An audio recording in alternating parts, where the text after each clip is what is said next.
Hello friends, welcome back to my YouTube channel. I'm from Assamese. বন্ধুসকল মই আজি আপোনালোকৰ কাৰণে ডাইৰেক্ট কোৱেশ্চন আনসাৰ সিৰিজৰ আকৌ 10টা প্ৰশ্ন লৈ আহিছো আৰু এই ভিডিও সিজন 1 ৰ এপিসোড নম্বৰ 12 হ'ব।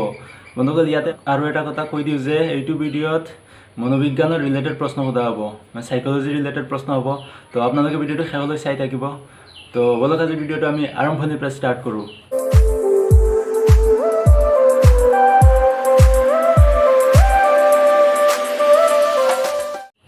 আৰু আজিৰ প্ৰথম প্ৰশ্নটো হৈছে যে সাইকোলজি শব্দটো কৰ পৰা আহিছে। সাইকোলজি শব্দটো যে আছে মনোবিজ্ঞান, এই শব্দটো কৰ পৰা আহিছে বা কোনটো ভাষাৰ পৰা আহিছে।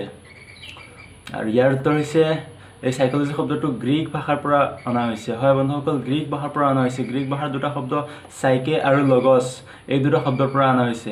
যাৰ অৰ্থ হৈছে সাইকে মানে হৈছে আত্মা আৰু লগস মানে হৈছে বিজ্ঞানসন্মত অধ্যয়ন। সাইকে মানে হৈছে আত্মা আৰু লগস মানে হৈছে বিজ্ঞানসন্মত অধ্যয়ন। PSYCHE সাইকে আৰু LOGAS লগস, এই দুটা শব্দ। সাইকে মানে হৈছে আত্মা আৰু লগস মানে হৈছে বিজ্ঞানসন্মত অধ্যয়ন, মানে আত্মাৰ বিজ্ঞানসন্মত অধ্যয়ন। তো বলক এতিয়া আমি কোৱেশ্চন নম্বৰ 2 লৈ যাওঁ। কোৱেশ্চন নম্বৰ 2 আছে ইমোশন শব্দটো কৰ পৰা উৎপত্তি হৈছে। ইমোশন যে শব্দ আছে, ইমোশন আবেগ, এই শব্দটো কৰ পৰা উৎপত্তি হৈছে বা কৰ পৰা অনা হৈছে। আৰু ইয়াৰ উত্তৰ হৈছে লেটিন ভাষাৰ পৰা। হয়, লেটিন ভাষাৰ ইমোভাৰ নামৰ এটা শব্দৰ পৰা অনা হৈছে। ইমোভাৰ, EMOVERE, ইমোভাৰ, লেটিন ভাষাৰ এই ইমোভাৰ শব্দৰ পৰা ইমোশন শব্দটো অনা হৈছে। এতিয়া কোৱেশ্চন নম্বৰ 3। কোৱেশ্চন নম্বৰ 3 আছে শিক্ষা মনোবিজ্ঞানৰ পিতৃ বুলি কাক কোৱা হয়। শিক্ষা মনোবিজ্ঞানৰ পিতৃ বুলি কাক কোৱা হয়। আৰু ইয়াৰ উত্তৰ হৈছে জন হেনৰিক পেস্কালজি। হয়, জন হেনৰিক পেস্কালজিক শিক্ষা মনোবিজ্ঞানৰ পিতৃ বুলি কোৱা হয়। আৰু এতিয়া হ'ব কোৱেশ্চন নম্বৰ 4।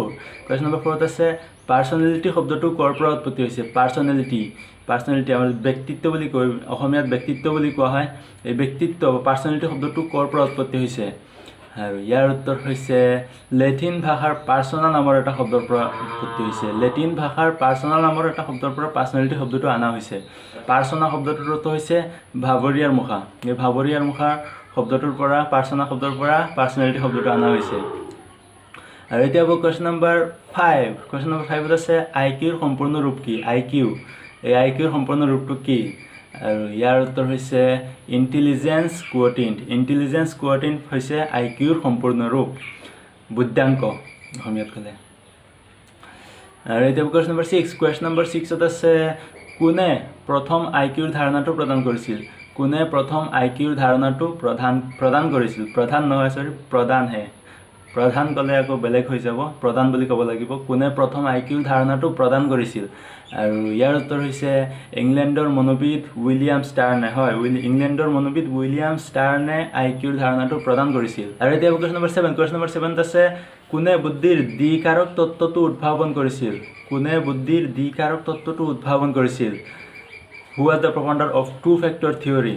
আৰু ইয়াৰ উত্তৰ হৈছে চাৰ্লছ এডৱাৰ্ড স্পিয়াৰমেন। হয় বন্ধুসকল, চাৰ্লছ এডৱাৰ্ড স্পিয়াৰমেনে বুদ্ধিৰ দ্বিকাৰক তত্ত্বটো উদ্ভাৱন কৰিছিল।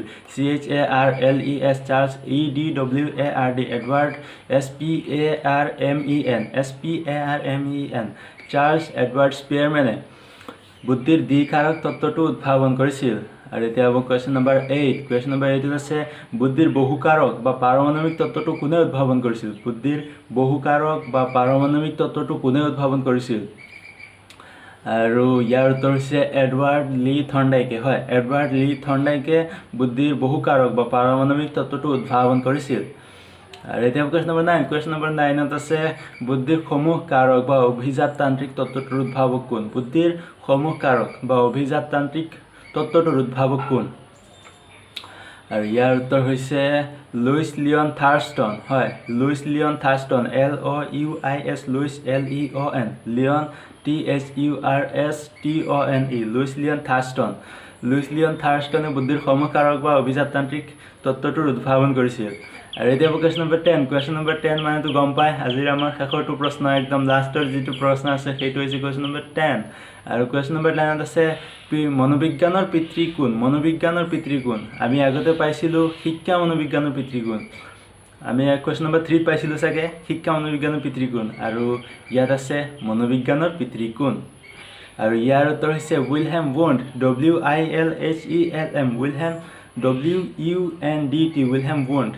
উইলহেম উণ্ড শিক্ষা মনোবিজ্ঞানৰ পিতৃ হৈছে উইলহেম উণ্ড তো আজিলৈ ইমানে বন্ধুসকল যদি আমাৰ ভিডিঅ'টো ভাল লাগিল তেনেহ'লে লাইক কৰক কমেণ্ট কৰক শ্বেয়াৰ কৰক আৰু এনেকুৱা নলেজেবল আৰু এডুকেশ্যনেল ভিডিঅ' আগলৈ পাই থাকিবলৈ আমাৰ চেনেলটো ছাবস্ক্ৰাইব কৰি দিয়ক ধন্যবাদ আৰু সৰ্বশেষত জয় হিন্দ জয় অসম हम जिएंगे और मरेंगे है वतन